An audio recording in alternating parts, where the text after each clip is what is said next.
In just 1 decade, the number of people with diabetes has more than doubled.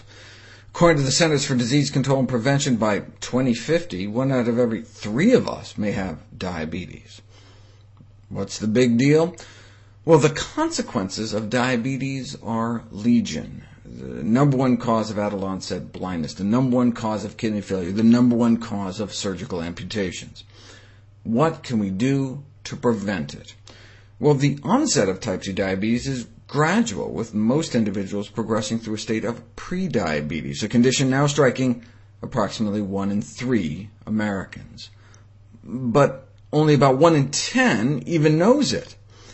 Since current methods of treating diabetes remain inadequate, prevention is preferable, but what works better, lifestyle changes or drugs?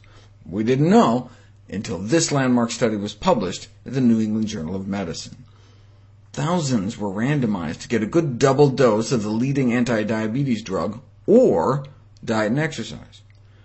The drug, metformin, is probably the safest diabetes drug there is, does cause diarrhea, and about half of those who take it makes 1 in 4 nauseous. About 1 in 10 suffer from asthenia, from the Greek meaning lack of strength, causing physical weakness and fatigue.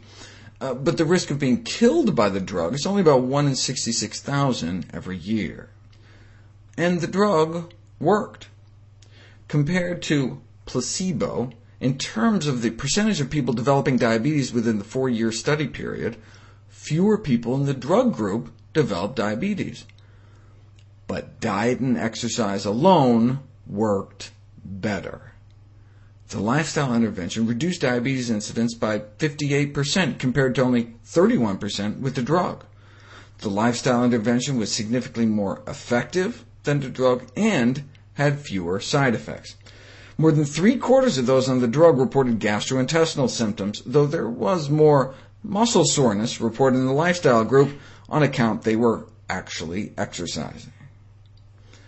Other studies subsequently found the same result. Non-drug approaches, superior to drug-based approaches for diabetes prevention. And the 50% or so drop in risk was not for people that actually improved their diet and lifestyle, but just those instructed to improve their diet and lifestyle, whether or not they actually did it.